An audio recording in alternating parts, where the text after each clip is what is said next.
kami semua sudah mengerti itu dan kami sudah tahu apa yang harus kami lakukan. Ya, cukup. Baik, silakan anggota Pak Hakim. Terima kasih Baru pimpinan. kesepakatan. Luar biasa Komisi 6. Assalamualaikum warahmatullahi wabarakatuh.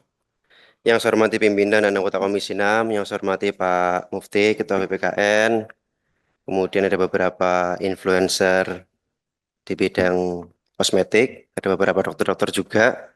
Jadi ini kalau saya melihat fenomena skincare ini mirip seperti binary option. Jadi masyarakat ini disuguhkan oleh sebuah flexing-flexing, tapi kadang-kadang tidak sesuai. Saya masih ingat 2022 lalu itu ketika rame binary option, salah satu yang di DPR yang kemudian memberantas binary option itu sama. Dan ternyata saya melihat ada di paparan tadi itu skincare, kosmetik, dan lain sebagainya mirip. Akan tetapi, Bapak Ibu semuanya, teman-teman, dan juga masukan untuk para sekretariat, jadi pada agenda sore hari ini, itu adalah kita mendapatkan masukan terkait perlindungan konsumen. Jadi Bapak Ibu semuanya matur suwun sudah menyampaikan keluh kesah audiensi, tetapi mohon undangan itu juga dibaca lebih detail.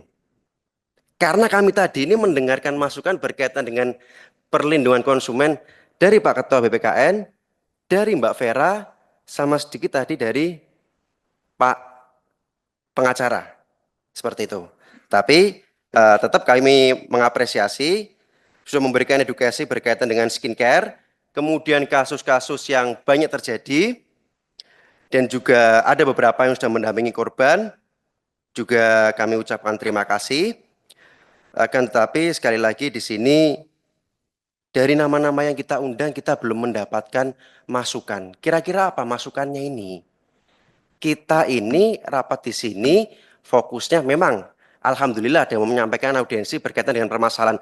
Tetapi kita belum mendengar masukan kira-kira apa dari para pelaku review atau mungkin yang memiliki keahlian di bidang kosmetik ini, kira-kira masukan untuk perbaikan Undang-Undang Perlindungan Konsumen, Undang-Undang Nomor 9, 8 tahun 99 itu kira-kira apa? Kita belum dengar ini dari tadi nih. Yang ada malah review aja ini. Padahal kita ingin dengar itu masukannya. Jangan kemudian ini kan review ini kan berarti langkah terakhir nih. Lah, perlindungan konsumen kan preventifnya. Akan tetapi dari tadi kita belum mendengarkan. Lah nanti monggo dari Dokter Amira, dari Dokter Francisca, dari Mbak Vera itu bisa memberikan masukan kepada kami yang lebih komprehensif. Mumpung ada BPKN juga.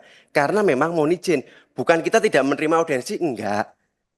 Kita juga bersyukur tadi ada yang melaporkan audiensi dan memberikan kita informasi.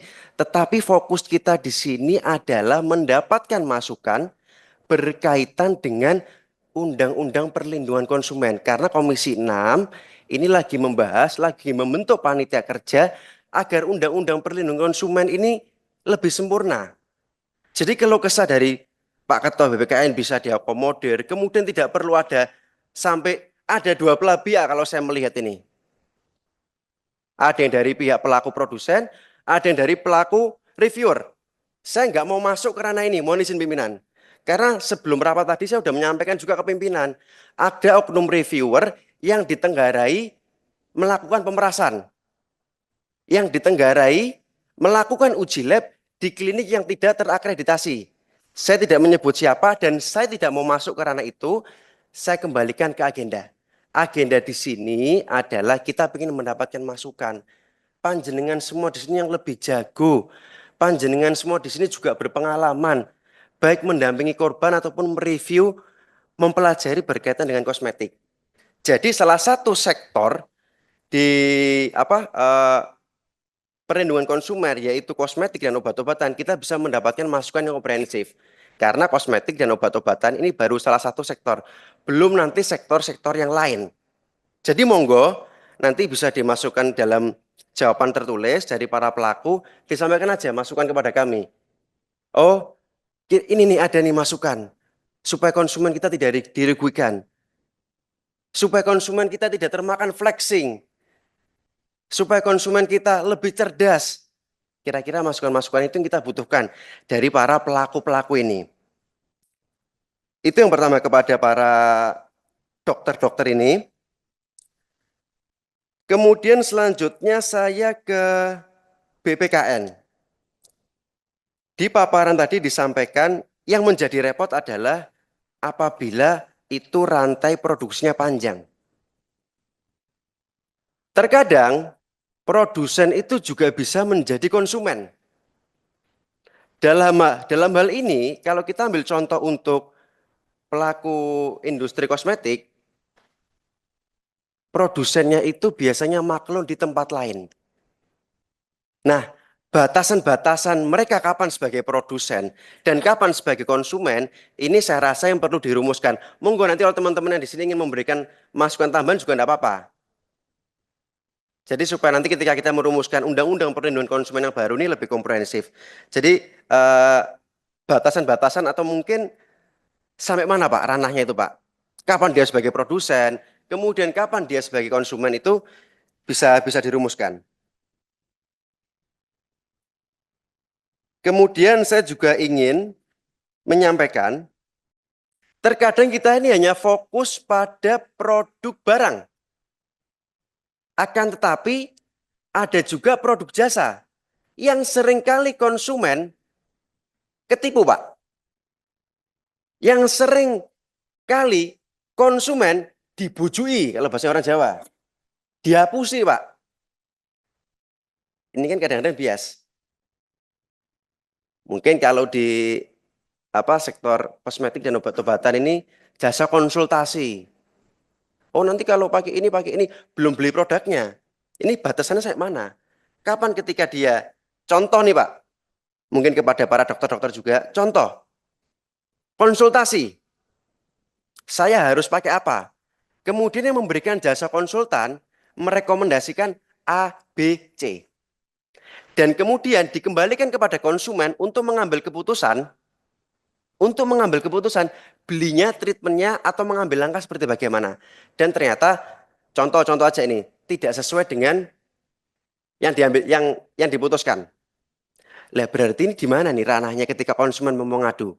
Apakah ini salah daripada jasa konsultannya atau mungkin ini produsen obatnya? Lah batasan-batasan seperti itu monggo nanti kalau teman-teman mau memberikan masukan silahkan. Yang kita butuhkan di situ para dokter-dokter, ibu-ibu dan bapak-bapak itu. Kemudian yang terakhir, ini wabil khusus kepada BPKN, ada 12 poin yang sudah dirumuskan oleh Pak Mufti dan juga seluruh jajaran dari Badan Perlindungan Konsumen Nasional. 12 poin ini Pak, silahkan dibuatkan skemanya Pak. Skema detailnya seperti apa, kemudian di klaster Pak. Kira-kira yang prioritas utama itu poin 1, 3, 7 contoh, itu prioritas A. Prioritas B, 2, 9, 11, dan seterusnya, dan seterusnya. Jadi ketika nanti kita di Panja itu melakukan perumusan, itu tahu nih, oh ini yang bisa yang diprioritaskan dan harus segera dijalankan. Karena besar harapan kami Pak, dari panitia kerja perumusan untuk Undang-Undang Perlindungan konsumen ini memang posisinya paling lemah, Pak. Ibu-ibu semua di sini, para korban dan bapak-bapak, saya rasa juga sepakat.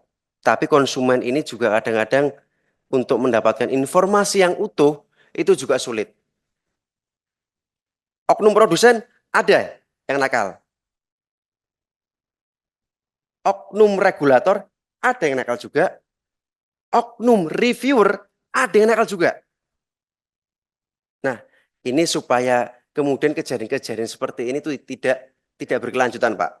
Kita membutuhkan pembahasan yang komprehensif di sini itu ya biar konsumen kita tuh berdaya. Ketika mereka merasa dirugikan baik itu untuk pembelian produk barang dan jasa itu tidak merasa dirugikan dan kalau dirugikan itu bisa melaporkan dan lapornya jelas kemana. Saya kira itu pimpinan dan kepada seluruh jajaran yang hadir, Ketua BPKN, Dr. Amira, Dr. Maria, dan Mbak Vera, terima kasih atas waktunya. Ihdinas siratal mustaqim. Wassalamualaikum warahmatullahi wabarakatuh. Waalaikumsalam. Terima kasih Pak Hakim. Pak Mufti silakan.